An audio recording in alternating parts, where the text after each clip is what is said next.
So I was actually born and raised in New York City, and I come from a white, privileged family.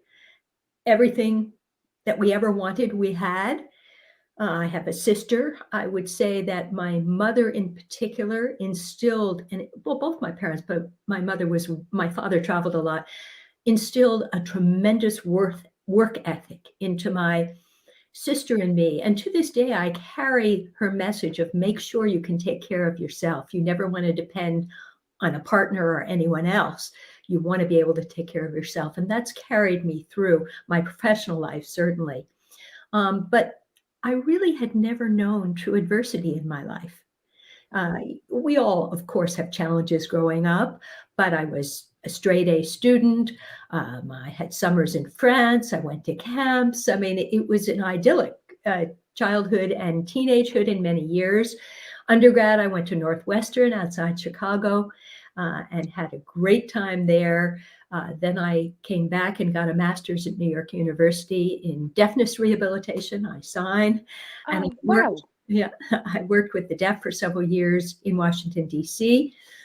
Then I saw the profit light and went to Columbia, moved back home, and got my MBA and really transitioned 180 degrees into business. My MBA was in finance and accounting, and I started working in corporate and investment banking at the old Right. JP Morgan. And while I was there, I met my husband, David, who is originally from Montreal. He's a Canadian. He was living in Toronto at the time.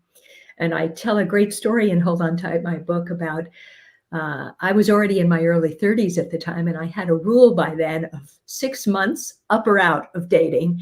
And 6 months to the day, he proposed to me.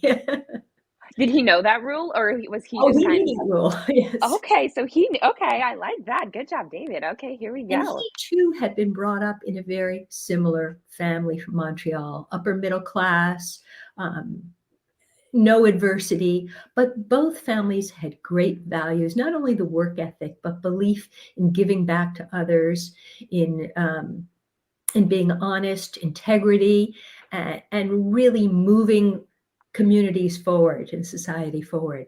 And so we aligned on so many ways and started our marriage. I knew I was going to move to Toronto at the time, and had our first child about a year and a half after we got married. And that's when everything changed.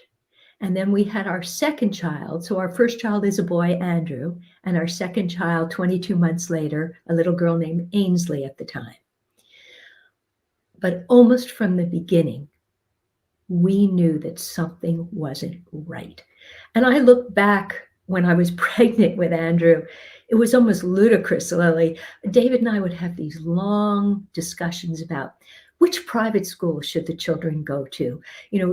Should we let them have a soother or not? These kind of discussions seemed overwhelming and so important at the time. Mm, But once you have a child with mental health and neurodevelopmental issues, it really it gives you perspective. And those discussions are ludicrous. They don't matter. So Andrew is a baby. Was happy, but he cried a lot more than our friends' babies. He never played in his crib or talked to himself. He always, when he woke up, demanded to be picked up. And he demanded to be fed immediately. And just when he was 6 months old, we did an experiment and said, let's see how many bottles of milk he'll take. And he downed 5 straight bottles, five, yeah. and would have kept going. By the way, did not get sick, oddly, but we were scared and we stopped him. And the next day, we gave him 1 bottle. We controlled his intake. And to my surprise, he was just as happy and content. So we saw even then there were problems with self-regulation and self-control. Mm, okay, yeah, But of course, we didn't know. We were first-time parents. right. And every time we talked to family and friends, they would say, oh, he's fine. Don't worry about the crying. He's just a little colicky, even though he was getting a little old for that. And he's going to grow out of whatever this is. And our doctor said, you're from New York City. Calm down. You're Mm. being overly vigilant in triple type A. Your son Mm. is just fine." And so we trusted that. Right. But over the next several years, there were increasing and growing concerns. Andrew, as a toddler, extremely clingy to the extent, and only with me, by the way, to the extent that David, my husband, who desperately wanted to spend time with him, he wouldn't go to anyone else when I was around. Mm. He continued to be obsessed with food. His speech was very delayed. I actually, when he was 2.5, had a speech and language assessment done. And the assessment came back, don't worry, he's going to talk. He understands language, the processing side. So that gave me some comfort. And again, kept going to the pediatrician with this concern or that, constantly discounted. He's going to be fine. Calm down. You don't know. And we saw over the next several years increasing impulsivity, distractibility, vocal and motor tics, huge anxiety.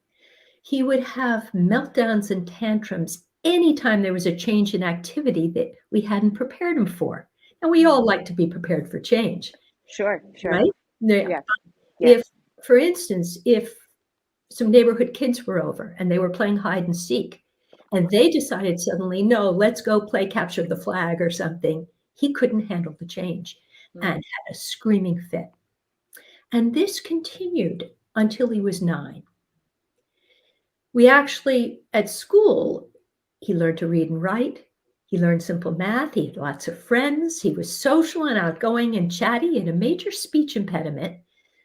But speech therapy over 3, 4, 5 years never did a thing. And he did his homework every day with me.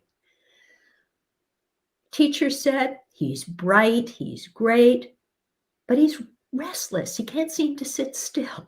Yeah. So I forced our pediatrician to try, at the time, a Ritalin trial. But of Mm. course, our pediatrician wasn't trained in how to do it, how to titrate dosages, Sure.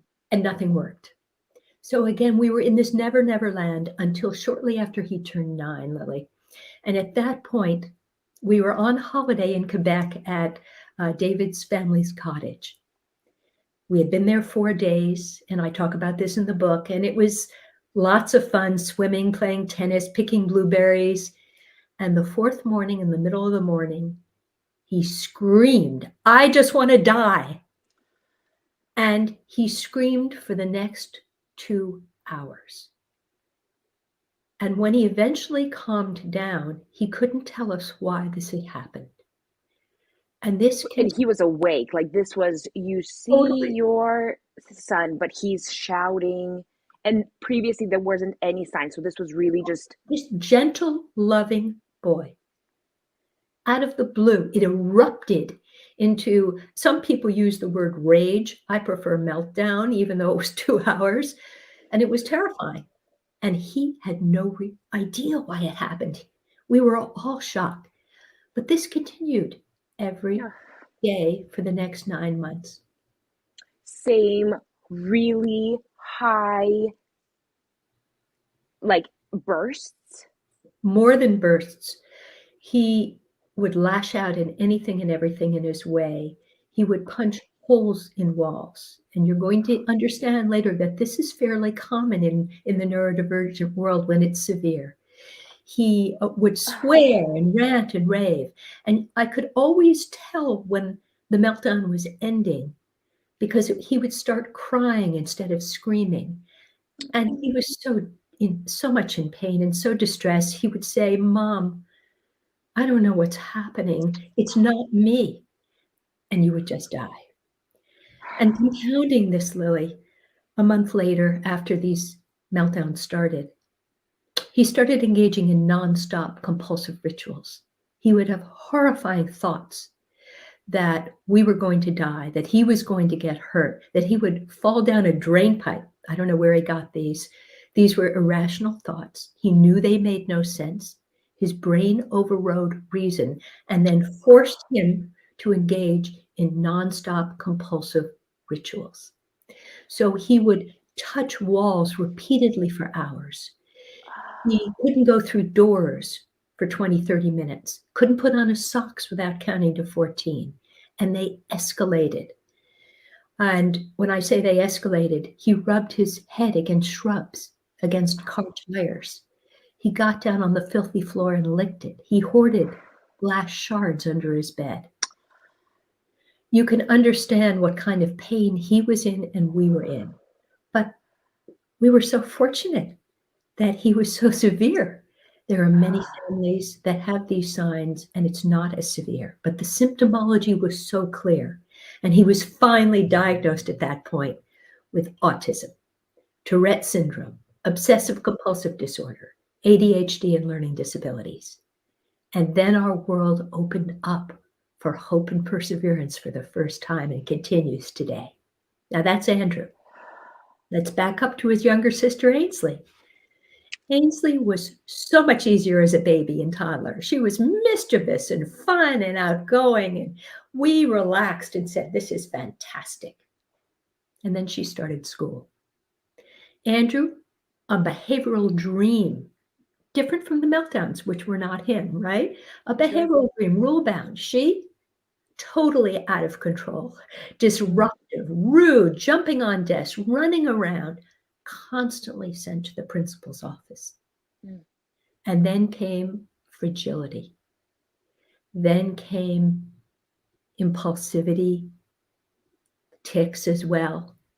And she couldn't read social cues, so that she gradually lost every friend she had in the neighborhood. I remember taking the kids to church in Montreal when we were visiting David's mother. They were undiagnosed at the time. And we were a little skeptical about what might happen, but David's mother wanted them to go, and we were happy to do so. But within 5-10 minutes, they were starting to crawl over